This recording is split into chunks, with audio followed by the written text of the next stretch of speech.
तुम्हाला जागृत केलं आणि या संविधानामध्ये 395 कलम 12 परिशिष्ट कशासाठी तर तुम्हा आम्हाला हक्क मिळवून देण्यासाठी. 12 तासाचं काम 8 तासावर आणलं. कोणा आणलं? ताकद आहे भारतीय संविधानाची. तुम्हा आम्हाला हक्क मिळवून दिलं. हे कोण मिळवून दिलं? पहिले तर महिला बोलायच्या नाही, पण महिलाला इथं जाग्यावर बसवलं. कोण? डॉक्टर बाबासाहेब आंबेडकर.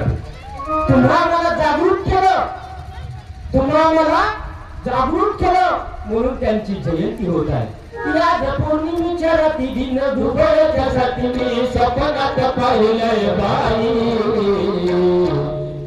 बाजार दिलीप भाषण देई, बाजार दिलीप भाषण देई. आज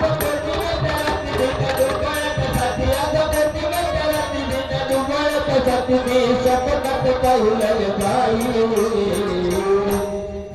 बाजार दिलीप भाषण देई, बाजार दिलीप भाषण देई, बाजार दिलीप भाषण देई. ज्ञान गंगेत बाई निघाले, रात्र संताप तल्लीन झाले. ज्ञान गंगेत बाई निघाले, रात्र संताप तल्लीन झाले. बेटी गर्जना जय भीम वाले, मन हर्षण माझे बोले.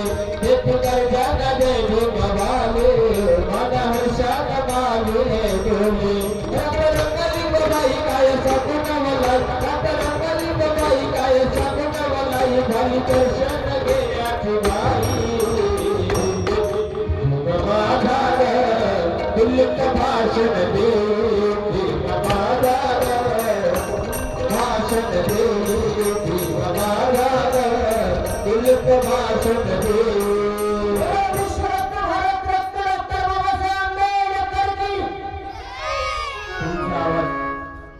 एक मिनिट, माझी भाषा समजत आहे का तुम्हाला? समजत आहे? समजत आहे ना? नाही मी बिना फुकट बोंबली तुम्हाला समजत नाही, तुमचा फायदा होणार नाही. बरोबर? मग तुम्हाला समजत सांगा, नाही तर मी सांगा तुम्हाला. कारण सांगितलं पाहिजे, आपण बोललं पाहिजे. पहिले बोलू देत नव्हतं कोणी आपल्याला, पण या महामानवांनी तुम्हा आम्हाला हक्क मिळवून दिलं बोलण्याचं. कशामुळे? या भारताच्या संविधानामुळे. अरे डॉक्टर बाबासाहेब आंबेडकरांनी जसं भारत देश चालवण्यासाठी संविधान लिहून काढलं, तसंच राष्ट्रसंत तुकडोजी महाराजांनी लिहिलेली ग्रामगीता ही मानवी जीवनाचं एक संविधान आहे. ही ताकद तुम्हा आम्हाला मिळून दिली म्हणजे संतांनी.